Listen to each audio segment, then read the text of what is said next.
পথে পথে চাঁদাবাজি বন্ধ হলেও এখনো চড়া দ্রব্যমূল্য। কয়েকটি পণ্য ছাড়া সবকিছুই বিক্রি হচ্ছে আগের দামে।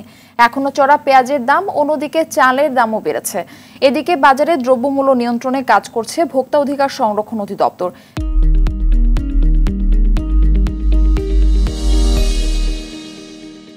বিভিন্ন বাজারে তাদের সঙ্গে অভিযানে অংশ নিচ্ছেন ছাত্র প্রতিনিধিরাও।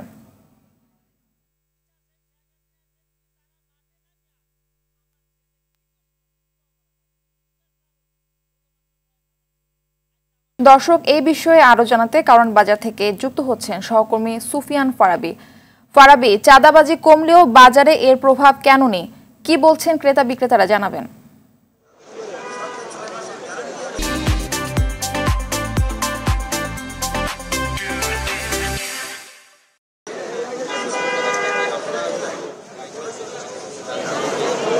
আমরা পরিবেশন করছি এবং সেখান থেকে আমরা তথ্য সংগ্রহ চেষ্টা করেছি। সেখানে ভোক্তা অধিকার সংরক্ষণ অধিদপ্তরের যে ভ্রাম্যমাণ আদালত রয়েছে সেগুলিকে আমরা দেখেছি।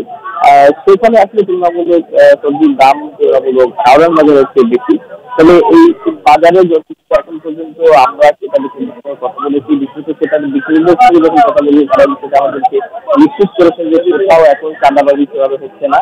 কিন্তু তবুও কেন আসলে পণ্যের দাম কমছে না সেই প্রশ্নটি আমি রাখার চেষ্টা করি তাদের কাছে। তারা একটা কথা বলছিলেন, তাদের পক্ষ থেকে দাবি তোলা হয়েছে যে আসলে এই মুহূর্তে উৎপাদনটা তুলনামূলক কম রয়েছে এবং উৎপাদন কম থাকার কারণে আসলে দামটা বাড়ছে। এখানে কোনো সিন্ডিকেট বা কোনো ধরনের বাজার ব্যবস্থাপনার মধ্যে কোনো ধরনের সমস্যা নেই। শুধুমাত্র উৎপাদনটা যদি বাড়ানো যায় তাহলে পণ্যের দাম কমে আনা যাবে। তবে এর সাথে এটা জানিয়ে রাখি যে গত 5 তারিখের আগে আসলে যে দাম ছিল বাজারে সেই দামই অনেকটা বিক্রি হচ্ছে। শুধুমাত্র চালের দাম কিছুটা বাড়ছে এবং পেঁয়াজের দাম এবং কাঁচামরিচ এগুলো আগের মতোই আছে। তবে এর মধ্যে গুঞ্জি সহ পেঁপে ইত্যাদি কয়েকটি সবজি যারা বিক্রেতা রয়েছেন তারা বারবারই কথাটি বলার চেষ্টা করেছেন যে সরবরাহ যত বেশি থাকে আসলে দামটাও কমে যায়, যার ফলে হচ্ছে এখন যেহেতু গুঞ্জির সিজন রয়েছে এই মুহূর্তে আসলে গুঞ্জির কম দামে পাওয়া হচ্ছে, 30 টাকা প্রতি কেজি পাওয়া যাচ্ছে।